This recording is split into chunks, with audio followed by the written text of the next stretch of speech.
ఆన్లైన్లో చూడండి వెళ్ళి, రైట్. సో కొన్ని పాత మొహాలు ఉన్నాయి కదా, right. Okay. See, in today's class actually what we are going to discuss is జనరల్గా మనకి బడ్జెట్లో రెండు పార్ట్స్ ఉంటాయి. If you cleanly observe the budget any year, ఈ ఇయర్ అనే కాదు, if you observe the budget every year, బడ్జెట్లో రెండు అంశాలు ఉంటాయి ఇప్పుడు కూడా. ఒకటి ప్రభుత్వానికి సంబంధించినటువంటి విధి విధానాలు. విధి విధానాలు అంటే నా ఉద్దేశంలో అంత పెద్ద పదం వాడకూడదని అనుకుంటే ప్రభుత్వం తీసుకొచ్చే సంక్షేమ పథకాలు అవి చాలా ఉంటాయి. అంటే ఫర్ ఎగ్జాంపుల్ ఆంధ్రప్రదేశ్కి అయితే ఒక మాటలో నవరత్నాలు, కేసీఆర్ గారు అయితే దళిత బంధు, రైతు బంధు, ఆ బంధు, ఈ బంధు, వాట్ ఎవర్. ఇలాగే కేంద్ర ప్రభుత్వానికి కూడా ఉంటాయి. బీజేపీ ప్రభుత్వం అయితే ఎక్కువగా హిందీ పేర్లను తీసుకొస్తుంటాం. సో నిన్న కూడా if you have seen the class, Amrit Kaal, Saptarshi చేస్తారు లేదా తర్వాత విషయం, పేర్లు బాగా పెడతారు. సో ఇవన్నీ మనం చూసాం. ఇది ఒక ఆస్పెక్ట్ ఆఫ్ ద బడ్జెట్. రెండవ ఆస్పెక్ట్ ఆఫ్ ద బడ్జెట్ ఉంటుంది, దాన్ని మనం జనరల్గా ఫినాన్షియల్ బిల్ అని అంటాం. Budget is actually a money bill, budget is not a financial bill. అంటే మీరు పాలిటీ బాగా చదువుంటే all financial bills are money bills, but not all money bills are financial bills అని చదువుతారు మీరు కదా. సో బడ్జెట్ అనేటటువంటిది it's a money bill, it's not a financial bill, and it's financial but it's a money bill actually.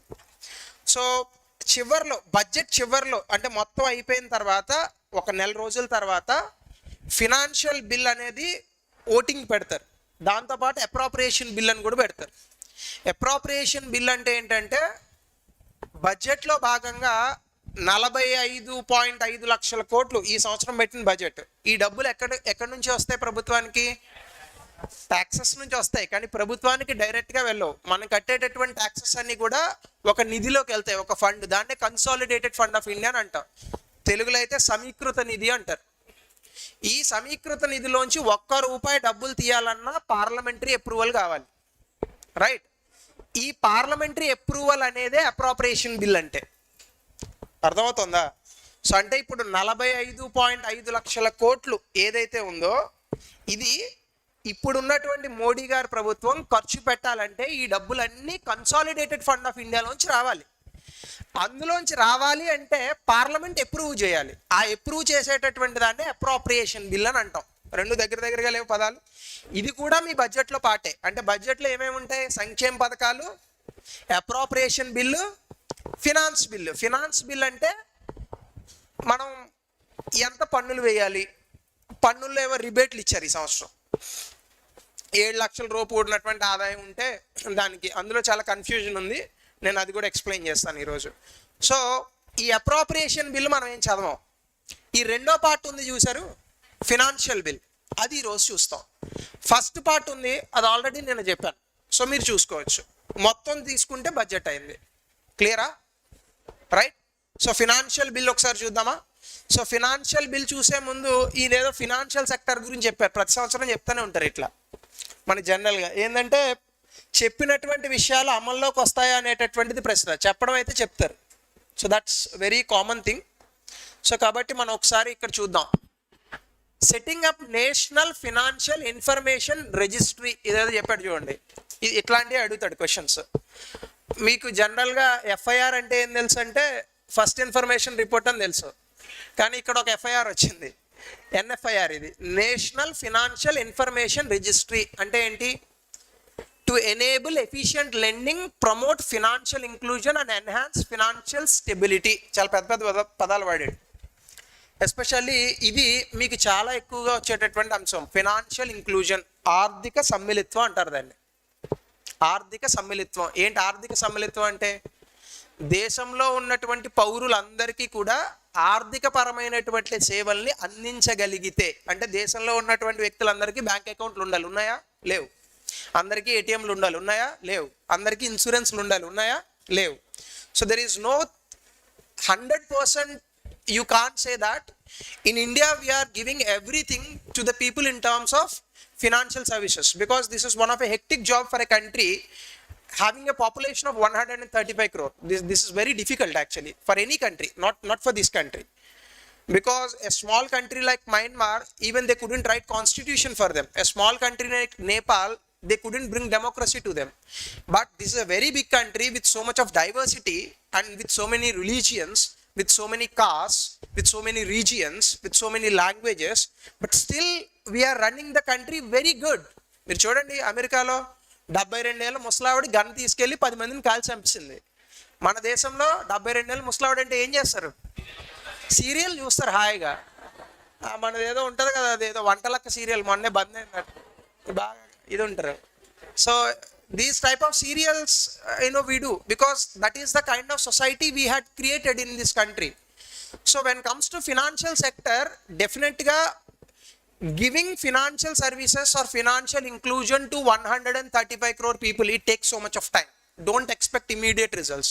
If you start preparation today, if you are expecting result tomorrow, that's one of the biggest joke that people has ever heard, right? You have to work hard for this, right? So ఒక పర్సన్కి job రావడానికి ఎంత కష్టం అని అనుకుంటే, దేశం మొత్తాన్ని financial inclusion తీసుకురావాలంటే that's hell of a job actually.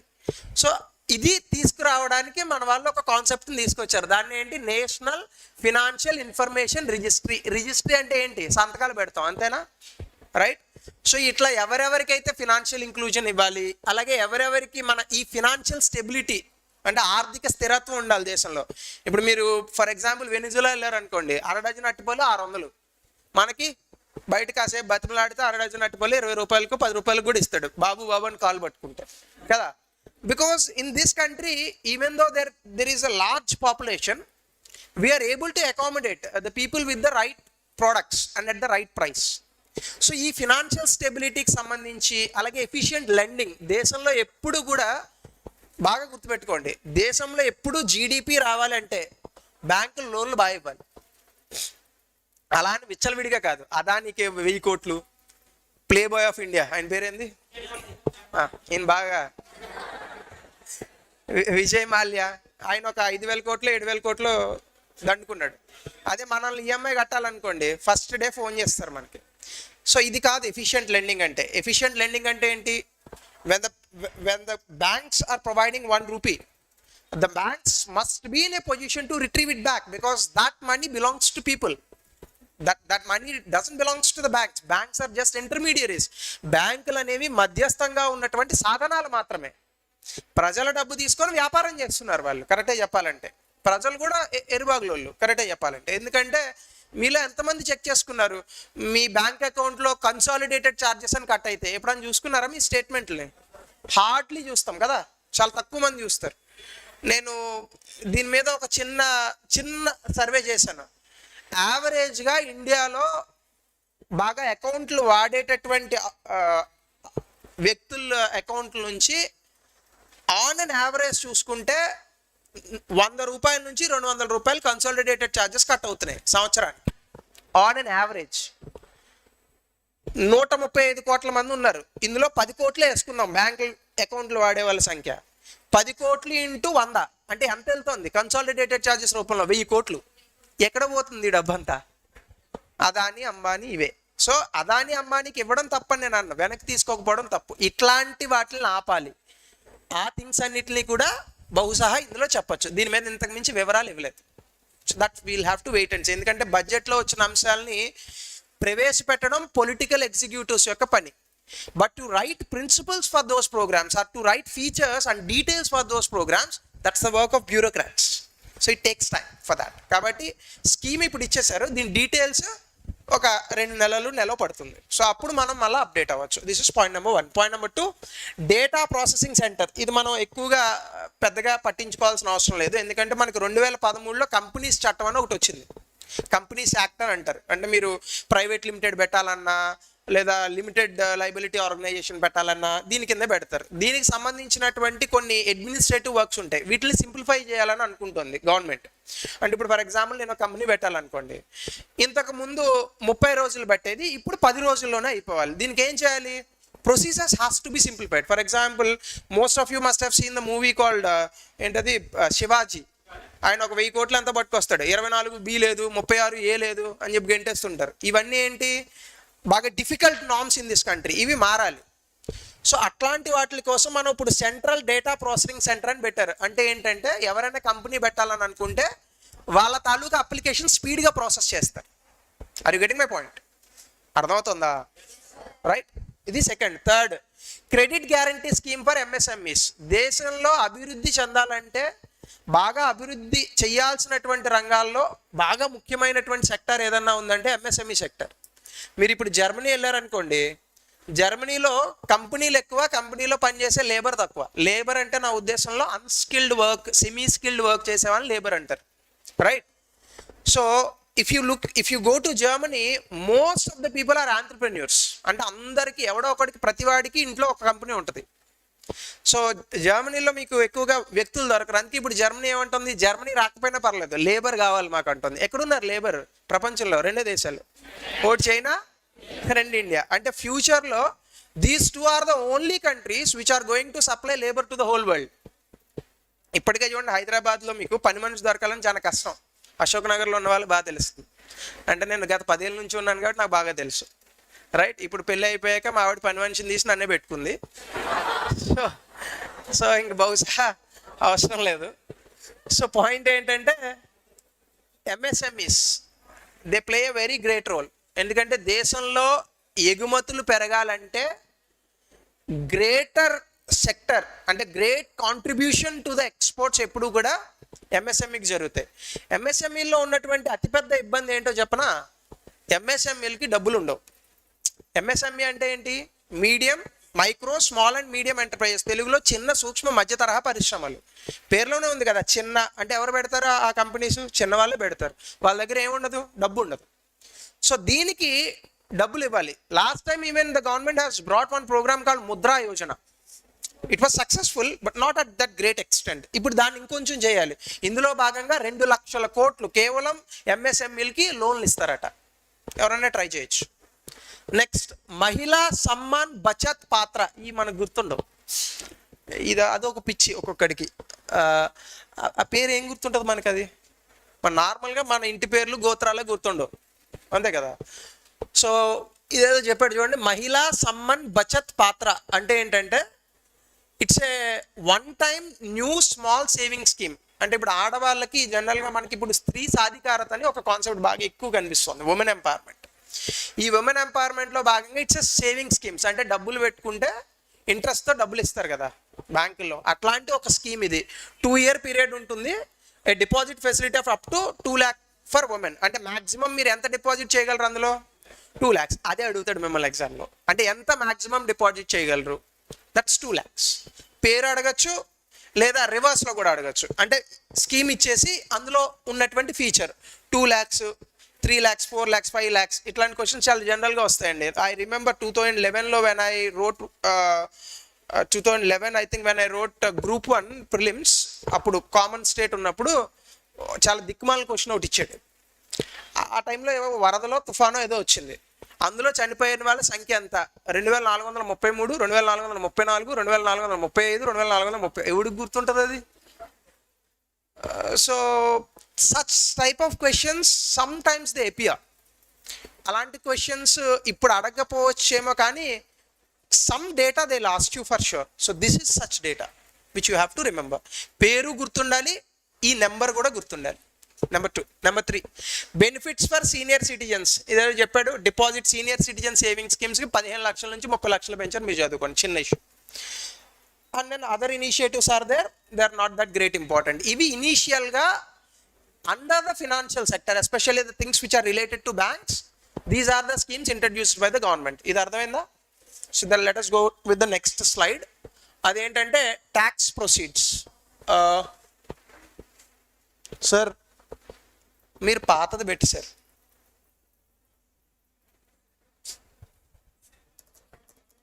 ఏం పర్లేదు, నా దగ్గర ఉంది, డోంట్ వరీ. ఇంకా పోలేదే మీకు ఆ అకాడమిక్స్ వాసన అన్నాలు, గ్యాప్ వస్తే మాట్లాడుకోవడాలు. You are in competitive field, so leave that smell of your academics, bring some new smell to the class. అంటే సెంట్ కొట్టుకొని రమ్మని కాదు నా ఉద్దేశం, రైట్?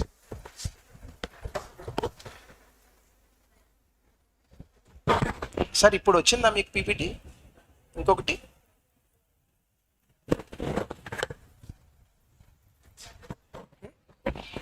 One second.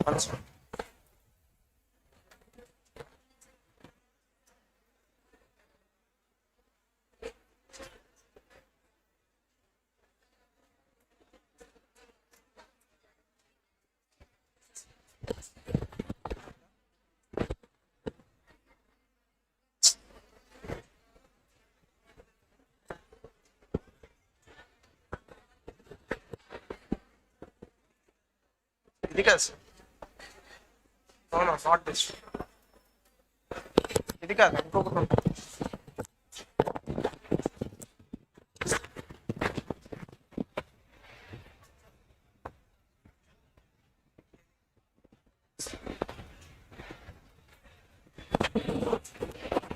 పర్వాలేదా?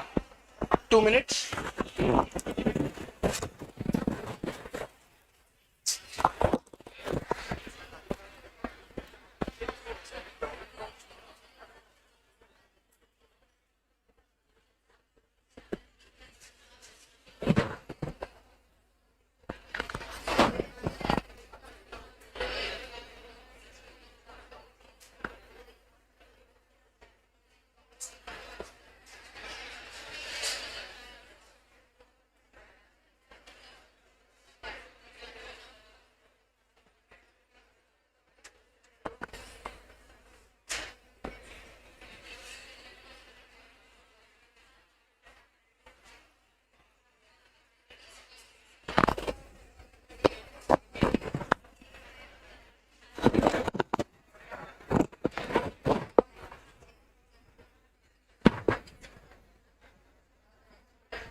Oh, then it's fine. Capital expenditure. I thought this is a Telugu medium class. Okay. So what is meant by capital expenditure? Because in budget generally when you open, you will find many options, but out of it 2 options are very important under the heading called expenditure. One is revenue expenditure, another one is capital expenditure. What is revenue expenditure? One by one, don't make it like a fish market. Yeah, see this. This is the difference between the revenue expenditure and capital expenditure.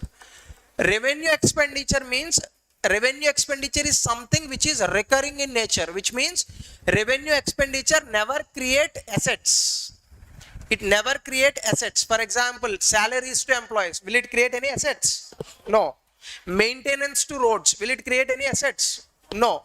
So anything which is only in terms of maintenance, that is called revenue expenditure. So revenue expenditure never create assets. That too, revenue expenditure is recurring. And this year revenue expenditure is 70,000 crore, let's say. Next year it will increase by more than 70,000 crore. It won't come down.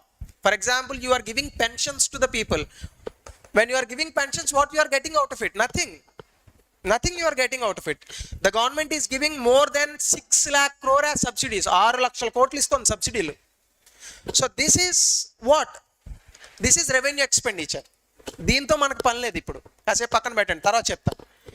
This is very important in any country because the higher the capital expenditure, the higher the asset creation will be there. For example, road వేయాలనుకోండి, మీకు డబ్బులు ఎక్కడి నుంచి వస్తాయి? ఇందులోంచి వస్తాయి. దీనికి మొట్టమొదటిసారి ఇప్పటి వరకు స్వతంత్ర భారతంలో ఎప్పుడు జరగల ఇంత ఎక్కువ క్యాపిటల్ ఎక్స్పెండిచర్ ఇవ్వడం. 10 లక్షల కోట్లు ప్రకటించారు. 10 lakh crore అంటే రేపు పొద్దున మన అందరికీ రోడ్లు, జిల్లాకు ఒక ఎయిర్పోర్ట్ మామూలుగా ఉండదు మరి, రైట్? సో మిమ్మల్ని ఎగ్జామ్లో ఏమడుగుతాడో తెలుసా? They won't ask you this question, what is the capital expenditure number. They will ask you in a different way. 2023-24 budget capital expenditure is higher than what percentage? What percentage it is higher than the last year budget? ఇది అడుగుతాడు. 33% రాయండి. Last year తో పోలిస్తే how much it is? 33%. It is 33%. Is that clear? Next point. As part of this capital expenditure also, state governments they can take interest free loans. మనోళ్ళు రెడీగా ఉంటారు దానికి. రాష్ట్ర ప్రభుత్వాలు వడ్డీ లేని రుణాలు తీసుకోవచ్చు. ఎప్పటి వరకు? For the next 50 years. Okay, see this. Now the government also said for the next 50 years the state governments can take interest free loans. Can you tell me what are the conditions for these loans? ఊరికినే ఎవరు, దానికి ఏవో conditions ఉంటాయి. Capital assets అదొక్కటే చెప్పాడా? గుర్తుపెట్టుకోండి. These 50-year loans the central government is giving in 2 ways. One, some of them are unconditional loans, అంటే దీని కండిషన్స్ ఏముండవు, తీసుకోండి డబ్బులు ఖర్చు పెట్టుకోండి మీ ఓపిక. Second part is conditional loans. మిమ్మల్ని ఏమడుగుతాడో తెలుసా? What are these conditions? ఏమున్నాయి నేను చెప్తాను, రాయండి. అంత ఈజీ కాదు, రాయండి నేను చెప్తాను. 1, ఫస్ట్ది మీ అందరికీ అస్సలు నచ్చదు, పాలిటీషియన్స్కి చాలా బాగా నచ్చుతుంది. Replacing government old vehicles. అంటే కొత్తగా కార్లు అవి కొనుక్కోమని చెప్తున్నారు ప్రభుత్వాలని, ఇప్పుడు ఏదో పెద్ద పాత కార్లు వాడుతున్నట్టు. రీప్లేసింగ్ అవుట్డేటెడ్ గవర్నమెంట్ వెహికల్స్ అంటే అవి చేస్తేనే లోన్ ఇస్తారు. అర్థమైందా? అర్థం కాలేదా? Conditional, unconditional. అన్కండిషనల్లో ఏముండవు, కండిషనల్లో you will have to give it. So కాబట్టి replacing outdated government vehicles, number 1. Number 2, improving urban planning. Urban తెలుసుగా, అర్బన్ ప్లానింగ్ అంటే చెప్పేదే ఉంది. అంటే ఎంత అద్భుతమైన అశోక్ నగర్ రోడ్లో ఉండాలి రాష్ట్రం అంతా. Improving urban planning. Third, constructing utility malls. మనకు ఫోరం మాల్ తెలుసు, యూటిలిటీ మాల్ తెలియదుగా. What is this utility? Wait, unity mall అనుకుంటా కదా అది, right? It is unity mall, not utility mall. Unity mall ఏంటి? యూనిటీ మాల్ అంటే మనకు ఫోరం మాల్ తెలుసు, లేదంటే పంజాగుట్ట మాల్ తెలుసు. ఏంది యూనిటీ మాల్ అంటే ఏంది? అదే అడుగుతాడు క్వశ్చన్, ఏం రాస్తారు? యూనిటీ మాల్ అంటే ఏంటంటే for example let's take one district head quarter. ఈ డిస్ట్రిక్ట్ హెడ్ క్వార్టర్లో ఏం చేస్తారంటే for example if you take a district head quarter or any state head quarter for that matter, అంటే క్యాపిటల్ సిటీ కావచ్చు. ఇప్పుడు హైదరాబాద్లో మీరు ఒక యూనిటీ మాల్ పెట్టారనుకోండి, let's say you have built one unity mall. తెలంగాణలో అంతా కల్చర్ ఒకేలా ఉంటుందా, or there will be some difference? Definitely there will be some difference. కల్చర్లోనే కాదు డిఫరెన్స్, మనం వాడేటటువంటి కొన్ని వస్తువుల్లో కూడా ఉంటాయి. ఇప్పుడు ఫర్ ఎగ్జాంపుల్ కంచి శారీస్, బందర్ లడ్డు, ఇలాంటివి చాలా ఉన్నాయి కదా. ఇట్లాంటివన్నిటిని అంటే the things which are so unique in nature, the things which are very much relate to our ancient culture, ఇలాంటి వస్తువులన్నిటిని ఈ వస్తు సముదాయాన్ని ఒక చోట పెడతారు. అప్పుడు ఏమవుతుంది, the people will come to understand what are the different styles, different arts, all of these are available in our state. So కాబట్టి మనంతా కూడా ఏకమవుతాం అని ఒక భావన అటుది. దీన్ని యూనిటీ మాల్ అన్నాడు. మరి హిట్ అవుద్దో ఫట్ అవుద్దో తర్వాత చూద్దాం, మీరైతే రాయండి. యూనిటీ మాల్ అంటే state governments are suppose to set up unity malls, అప్పుడే అప్పులు ఇస్తారు. అర్థమవుతుందా? ఎన్ని అయినాయి? 3, 4th building housing for police officers, మంచి స్కీమే. బిల్డింగ్ హౌసెస్ అండి, housing, building houses for police officers, మంచిదే, పర్వాలేదు, వాళ్ళకి ఇవ్వచ్చు. పాపం కరోనాలో చాలా కష్టపడినారు వాళ్ళు, అదే మనల్ని. Right, next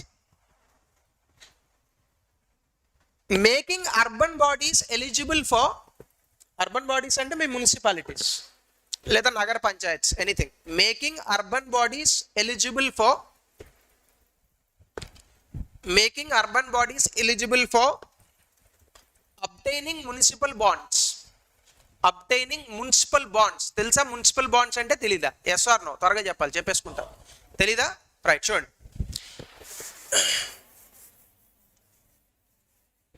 Generally in our country, according to our constitution, we have a 3-tier structure of the government. ఏంటది? Centre, state, local self government. Right, ఈ రెండింటి గురించి నేను మాట్లాడట్లేదు. I'm talking about this. The biggest problem with the local self governments is what? Money, పైసలు ఉండవు వాళ్ళ దగ్గర. ఉన్నాయి కూడా రాష్ట్ర ప్రభుత్వాలు లాగేసుకుంటాయి. Because state government it has its own resources, because state governments can apply taxes. ఇప్పుడు మీరు అందరూ కూడా when you are paying GST, CGST, SGST అని వస్తుంది. ఎస్జిఎస్టీ ఎక్కడికి వెళ్తుంది? స్టేట్కి వెళ్తుంది జనరల్గా. అలాగే స్టేట్ గవర్నమెంట్కి ఇంకా చాలా ట్యాక్సెస్ ఉంటాయి. For example if you take Telangana as an example, which is one of the best places in the world when comes to alcohol selling. ప్రపంచం మొత్తంలో ఎక్కువ బీర్లు అమ్ముడిపోయిన ప్రాంతం ఇదే హైదరాబాద్. తెలుసో తెలీదా మీకు? అశోక్ నగర్ కాదు, నాకు తెలీదు, నాకు అలవాట్లేదు. రైట్, చూడండి.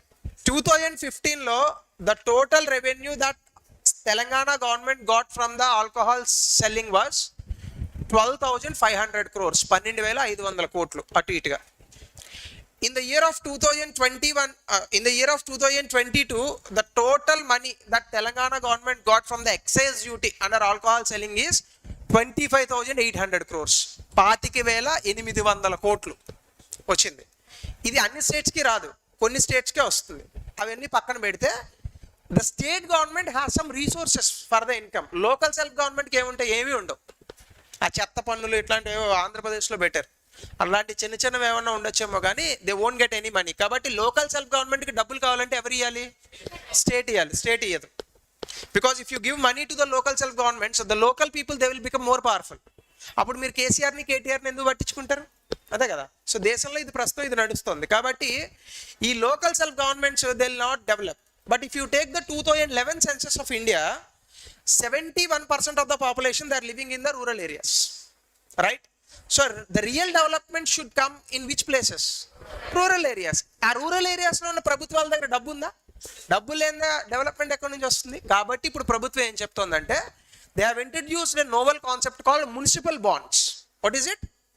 Municipal bonds. మున్సిపల్ బాండ్స్ అంటే ఏంటంటే మన మున్సిపాలిటీస్, కార్పొరేషన్స్ ఇట్లాంటివి ఉంటాయి కదా, వీళ్ళు అప్పులు తెచ్చుకోవచ్చు బ్యాంకుల దగ్గర నుంచి. ఎట్లా? బాండుల రూపంలో చేసి. అంటే ఫర్ ఎగ్జాంపుల్ ఇప్పుడు ఒక మున్సిపాలిటీ ఉందనుకోండి, వీడు ఒక 10,000 బాండ్లు రిలీజ్ చేస్తాడు. బాండ్ అంటే చిన్న కాగితం ముక్క అంతే. ఈ బాండ్ ఫర్ ఎగ్జాంపుల్ ఒక్కొక్కటి 1,00,000 రూపాయలు అని అనుకోండి, సరదాగా చెప్తున్నానే మీకు, this is not entirely true, మీకు జస్ట్ అర్థం అవడం కోసం. ఒక్కొక్కటి 1,00,000 రూపాయలు అనుకోండి. 10 సంవత్సరాల తర్వాత ఏం చేస్తారంటే ఈ 1,00,000 రూపాయలకి ఇంట్రెస్ట్ వేసి మీకు ఇస్తారు ఎవరన్నా కొనుక్కుంటే. అర్థమవుతుందా? బాండ్ సెక్యూరిటీస్ ఇవన్నీ విన్నారు కదా. సో ఇప్పుడు ఈ మున్సిపాలిటీకి 10,000 లక్షలు వస్తాయి అంటే ఎంత? 100 లక్షలు అంటే 1 కోటి అంటే 100 కోట్లు వస్తుంది. ఈ 100 కోట్ల ఆ మున్సిపాలిటీలో ఉన్నటువంటి మొత్తం ఏరియాస్ డెవలప్ చేయొచ్చా, డెవలప్ చేయలేమా? చేయొచ్చు కదా. So this is the concept of municipal bonds. కానీ to make these municipalities eligible for municipal bonds, ఈ మున్సిపాలిటీస్కి కొన్ని రిక్వైర్మెంట్స్ ఉండాలి. వాళ్ళు లాసుల్లో ఉండకూడదు, ట్యాక్సెస్ రెగ్యులర్గా కలెక్ట్ చేయాలి, ఇట్లాంటి కొన్ని రూల్స్ ఉన్నాయి. ఈ రూల్స్ అన్నీ ఎలా అప్లికేబుల్ అవుతాయి? స్టేట్ గవర్నమెంట్స్ వీళ్ళకి సపోర్ట్ ఇస్తేనే అవుతుంది. సో ఇప్పుడు సెంట్రల్ గవర్నమెంట్ ఏ లింక్ పెట్టిందో చూడండి. ఈ మున్సిపాలిటీస్ని మీరు స్ట్రెంగ్తన్ చేయండి, make these municipalities eligible for bonds, అప్పుడు మేము మీకు లోన్ ఇస్తాం. ఇప్పుడు ఏం చేయాలి స్టేట్ గవర్నమెంట్స్ వచ్చినట్టు? మున్సిపాలిటీస్ని స్ట్రెంగ్తన్ చేయాలి. చేయలేదు అనుకోండి లోన్లు రావు. అర్థమవుతుందా? Right. So that is your point. రాసుకోండి, అది రాశారా? అది making urban bodies eligible for obtaining municipal bonds. Next, this is very silly point actually, silly in terms of reality. ఎందుకంటే I don't think so that this will happen in reality. Creating libraries ఎవడు పోతాడు? ఎప్పుడో మానేశారు కదా. I believe in 1995 I used to go to library every day for Telugu paper. అంటే ఈ మధ్యన మీరు ఒక ఎప్పుడో 10th ఇంటర్ అయి ఉంటారు మీరు, రైట్? పుట్టలేదా? మరీ చెప్తారు మీరు, right? Creating libraries and digital infrastructure, creating libraries and digital infrastructure for children and adolescents. For children and adolescents, that's the biggest joke. Why an adolescent will go to library? He is very busy in YouTube, no? Right? He is very busy in YouTube. So how come they'll go to library? Rasara. So that is another thing. Last, contributing to the, అదేం explain చేయక్కర్లేదు కదా libraries. Yeah, contributing to the capital expenditure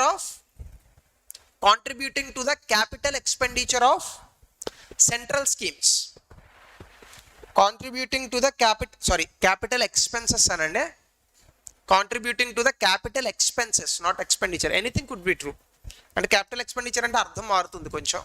Contributing to the capital expenses of central schemes అంటే ఇప్పుడు central స్కీమ్స్ని state governments implement చేయాలి. Centre ఏమో 60 రూపాయలు పెట్టుకుంటుంది జనరల్గా, స్టేట్ 40 రూపాయలు పెట్టుకుంటుంది. అవి ఖర్చు పెట్టిన వాళ్ళకి లోన్లు ఇస్తారు. So these are the conditionalities that we spoke about. ఓకేనా? సో అక్కడితో అది అయిపోయింది. నెక్స్ట్, బడ్జెట్ ఎస్టిమేట్స్ అని పెట్టండి. అంటే మొత్తం బడ్జెట్ నెంబర్లు రాద్దాం, ఓ 4-5. Budget estimates, total expenditure, total budget expenditure ఎంత?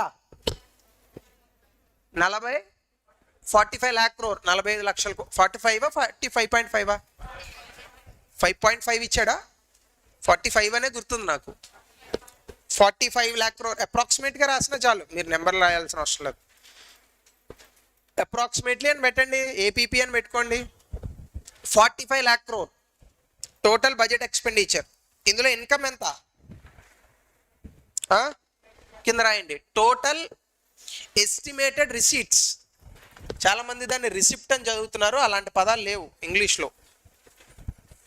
It's receipt.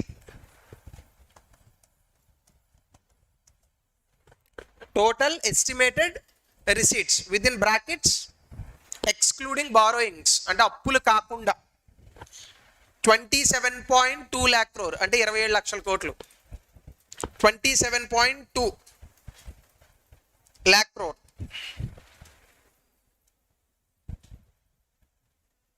27.2 lakh crore.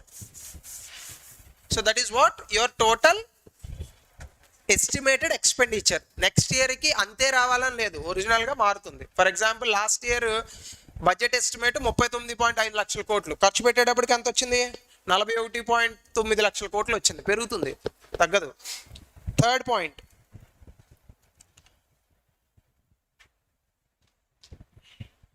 Net tax receipts అంటే పన్నుల ద్వారా వచ్చే ఆదాయం. Net tax receipts 23.3 lakh crore. Net tax receipts, direct tax indirect tax రెండు కలిపి 23.3 lakh crore. ఓకేనా? కింద ఒక పాయింట్ రాద్దాం.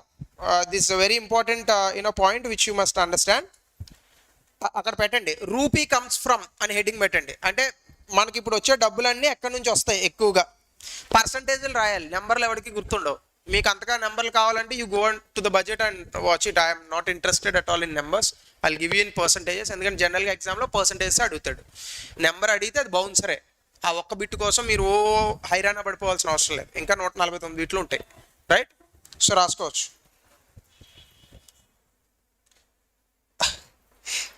Can anybody please tell me which one is the highest area where the government is getting more money? Very good. Borrowings. అప్పుల నుంచి ఎక్కువ డబ్బులు వస్తున్నాయి మనకి, రైట్? 34% బారోయింగ్స్. అంటే మనం మొత్తం ఖర్చు పెట్టే 45 లక్షల కోట్లు 34% అప్పే. ఎంత అద్భుతమైన బడ్జెట్ కదా, right? Borrowings and other liabilities 34%. Borrowings and other liabilities 34%.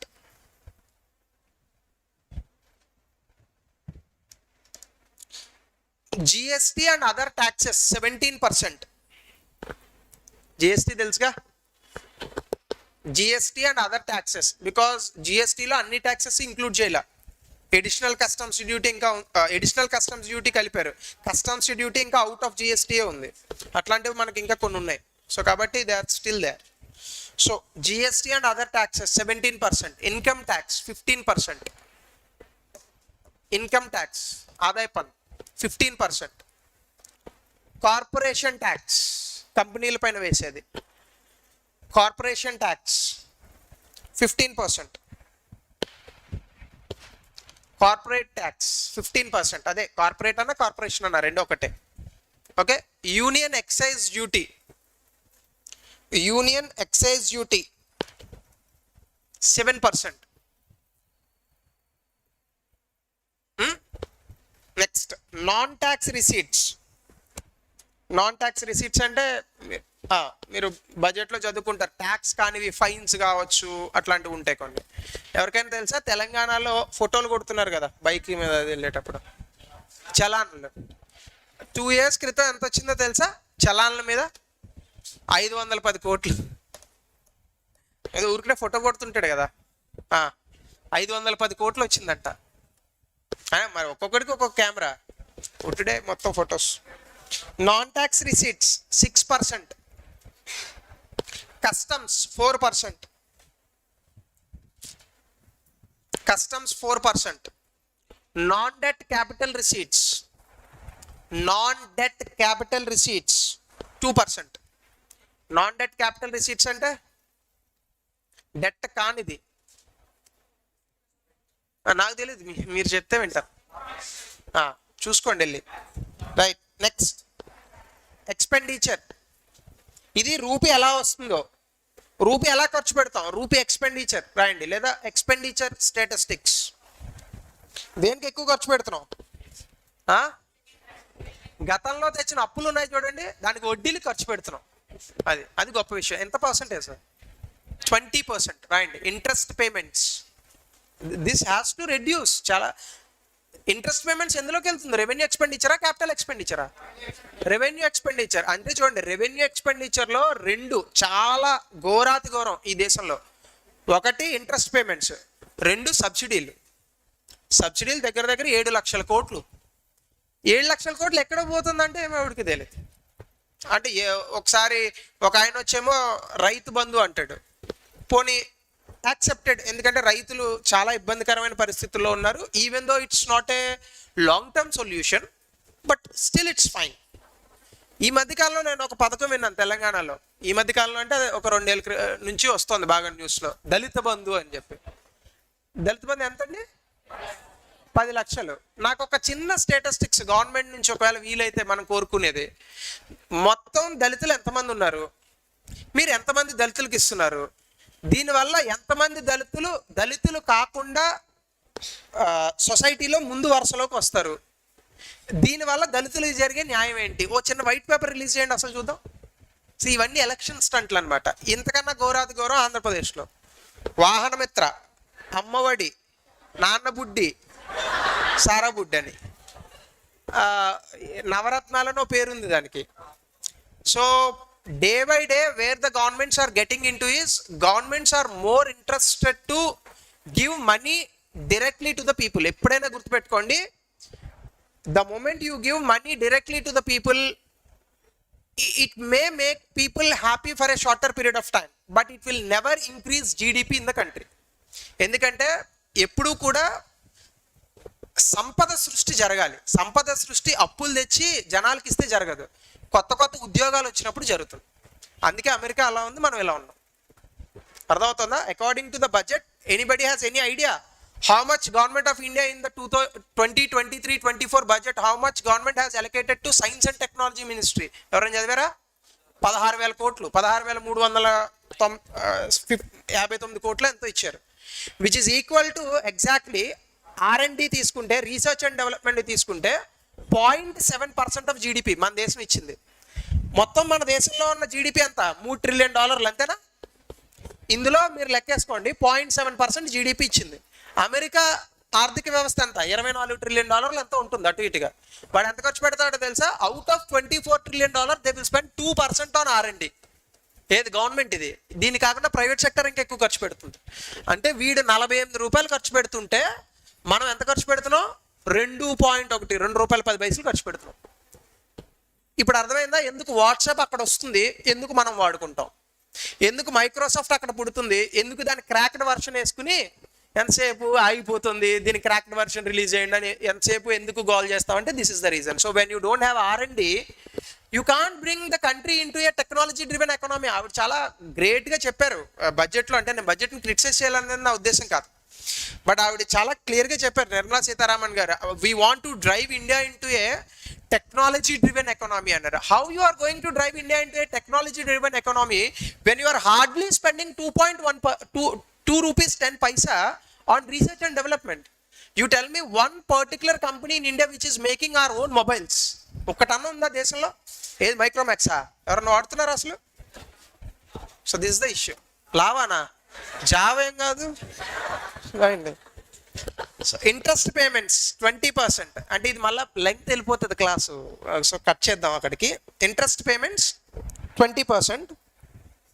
నెక్స్ట్ది states share of taxes and duties. అంటే ఫినాన్స్ కమిషన్ చెప్తుంది కదా రాష్ట్రాలకి ఇమ్మని, అది states share of taxes and duties అదెంత? 18%. 18. సెంట్రల్ సెక్టార్ స్కీమ్స్ అంటే కేంద్ర ప్రభుత్వం ఖర్చు పెడుతూ ఉంటుంది. సెక్టార్ స్కీమ్స్ అంటే మొత్తం డబ్బంతా కేంద్ర ప్రభుత్వమే ఖర్చు పెట్టాలి. Central sector scheme 17%. Central sponsored schemes. అయ్యా స్పాన్సర్డ్ స్కీమ్స్ కి సెక్టార్ స్కీమ్స్ కి డిఫరెన్స్ ఏంది? రైట్. సెంట్రల్ సెక్టార్ స్కీమ్ అంటే the overall 100% expenditure will be coming from centre. Sponsored schemes means share, states share will be there. అంటే ₹60 centre ఖర్చు పెడితే 40 rupees will be spend by the state. If it is a special status state then it would be 90:10. అందుకే Andhra Pradesh special status అడుగుతూ ఉంటారు. ఎందుకంటే ₹60 ₹40 ఉన్న ratio ఎంత అవుతుంది? 90:10 అవుతుంది అనమాట. అది లాజిక్. ఇది ఎక్కువగా నార్త్ ఈస్టర్న్ స్టేట్స్కి ఇస్తారు, కొంచెం పేద రాష్ట్రాలు కాబట్టి. సో అది రాసుకోవచ్చు. సెంట్రల్ స్పాన్సర్డ్ స్కీమ్స్ ఎంత? 9%. ఓకే. దాని తర్వాత finance commission and other transfers states share వేరు, ఫినాన్స్ కమిషన్ ట్రాన్స్ఫర్స్ వేరు. యాక్చువల్గా ఇందాక ఫ్లా ఒకటి చెప్పాను, అది రెండు కలిపి చెప్పుంటే పోయేది. బట్ ఎనీవే, స్టేట్ షేర్ అంటే జనరల్గా కొన్నిసార్లు స్పెషల్గా కొన్ని రాష్ట్రాలకి డబ్బులు ఇస్తారు. ఫర్ ఎగ్జాంపుల్ ఆ మధ్య జమ్మూ అండ్ కాశ్మీర్కి 1,50,000 కోట్లు ఎంతో ఇచ్చారు, ఆర్టికల్ 370 తీసేస్తుంది. సో అట్లాంటివి అందులోకి వస్తాయి అనమాట. So finance commission and other transfers 9%. Finance commission and other transfers 9%. Pensions రాశారా, ఇది పెట్టారా హెడ్డింగ్? సరే రాసేయండి. 4%. సబ్సిడీస్ 7%. డిఫెన్స్ 8%. డిఫెన్స్ ఎంత? 5,97,000 కోట్లు ఎంతో ఇచ్చారు. లాస్ట్ ఇయర్ 4,00,000 కోట్లు ఎంతో. సబ్సిడీస్ 7%. డిఫెన్స్ 8%. నేను ఆర్డర్లో చెప్పలేదు, sorry for that. You make the order rightly. క్లియరా? Rupee where it goes and rupee where it comes, right? Next లాస్ట్లో చెప్తానండి ట్యాక్సెస్, అప్పటి వరకు ఆగండి. So wait till that time. ఇంకొకటి మాత్రం వెరీ ఇంపార్టెంట్ థింగ్ ఒకటి ఉంది, which I forgot actually. So that is deficits అని పెట్టండి. డెఫిసిట్ అంటే ఎన్ని అప్పులు తెచ్చామో చూడాలిగా.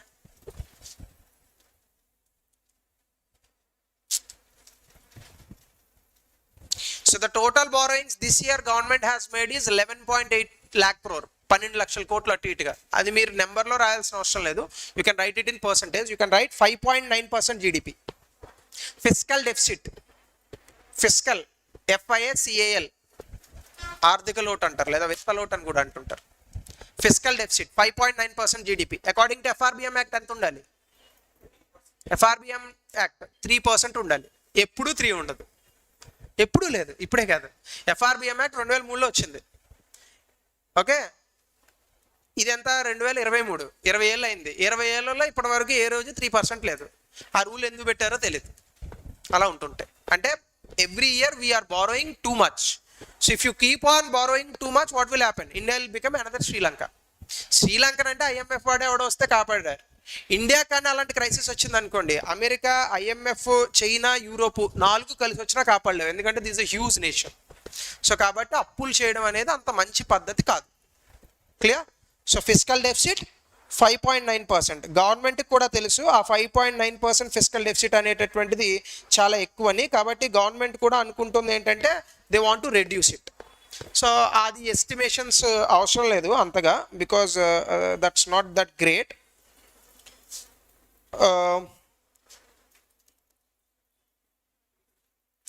రెవెన్యూ డెఫిసిట్ రాయండి అక్కడే. Check the numbers. ఓకే, నేను రాసుకున్నాను కానీ నాకు సరిగ్గా కలగాపులగా రాసేసాను, ఎలా రాశాను. So revenue deficit 2.9%. ఒకసారి చెక్ చేయండి. మ్యాక్సిమం తప్పు రాదు, but recheck it also. So don't believe the faculty too much. Next primary deficit. ఇవన్నీ తెలుసుగా డిఫరెన్సెస్. అది ప్రైమరీ డెఫిసిట్ అంటే ఫిస్కల్ డెఫిసిట్లోంచి ఇంట్రెస్ట్ పేమెంట్స్ అవి తీసేస్తూ ఉంటాం. Primary deficit 2.3%. 2.3%. Effective revenue deficit 1.7%. Effective revenue deficit 1.7%.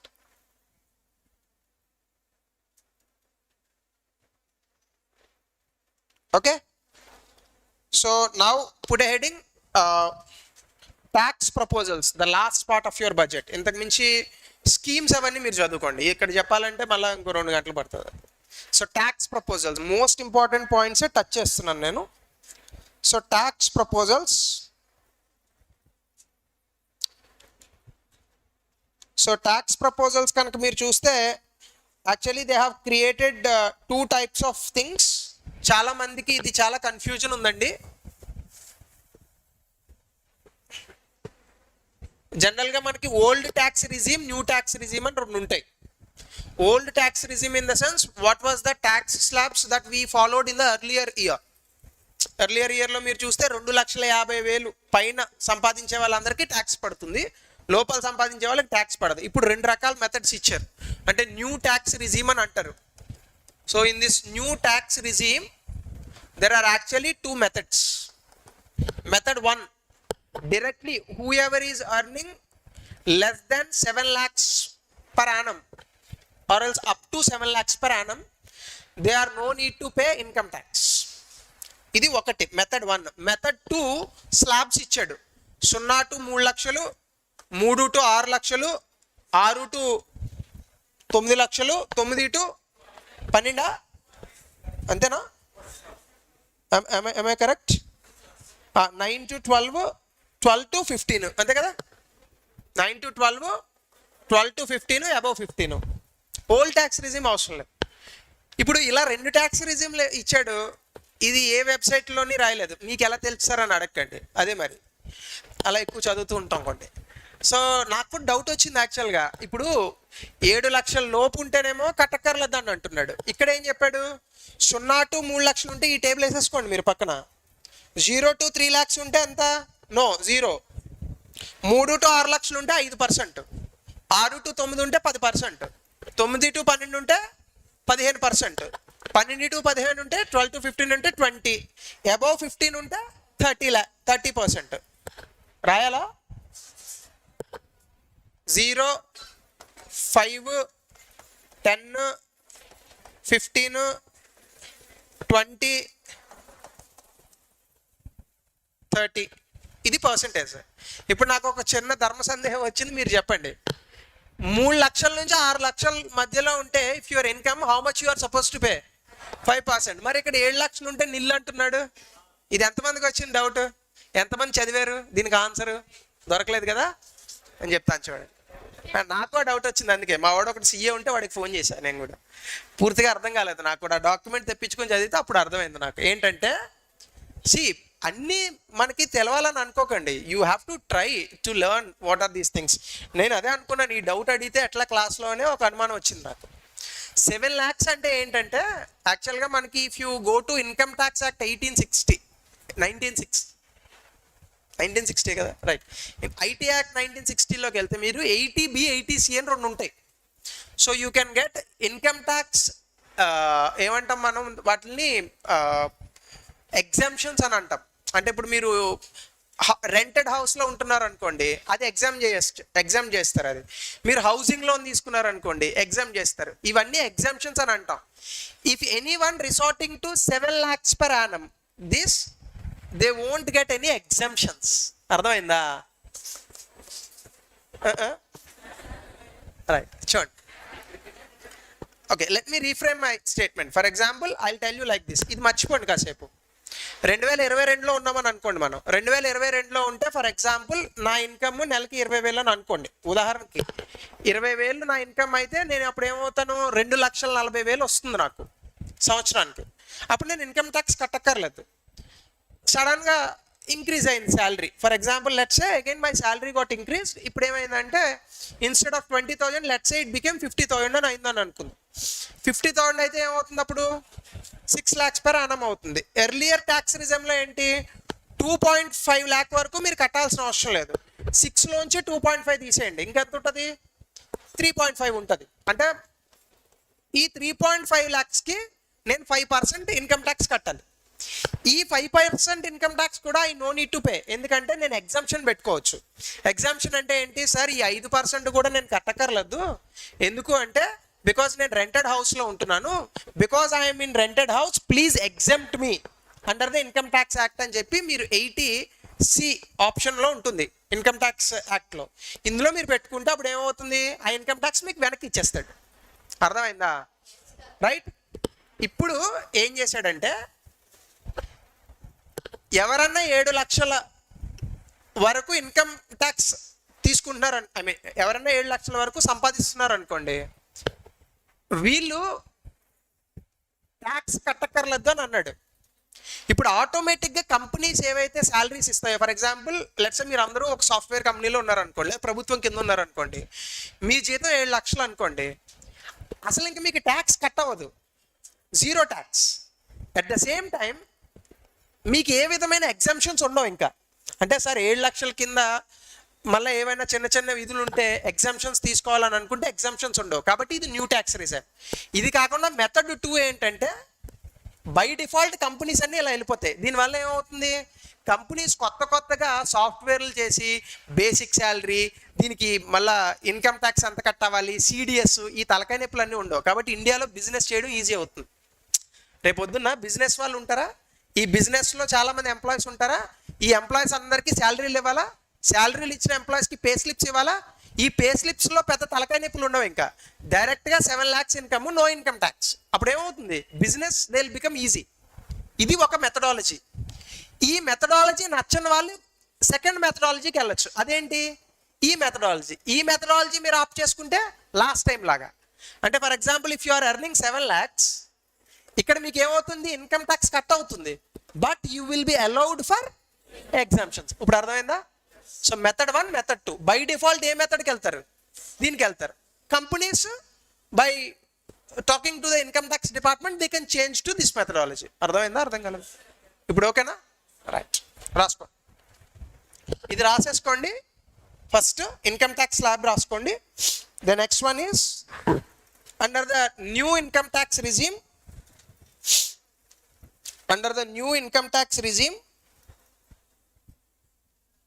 Under the new income tax regime,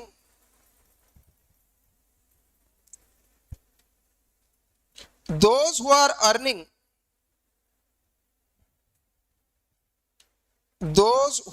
earning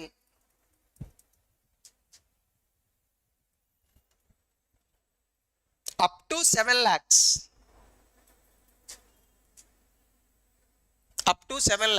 need not pay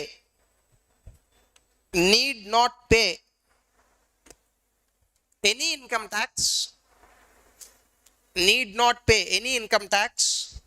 under the new regime.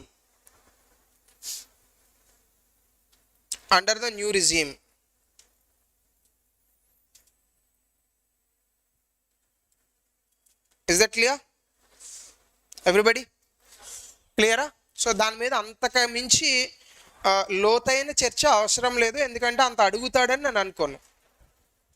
Right, and the rest of the numbers you can find out on your own, because this is what most of the things have been given in the budget. So this is the end of this class.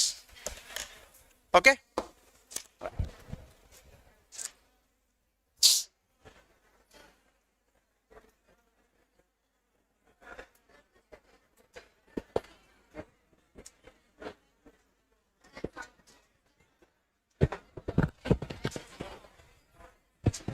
So this video is also there in YouTube. In case if you miss any of the statistics, you can find them also.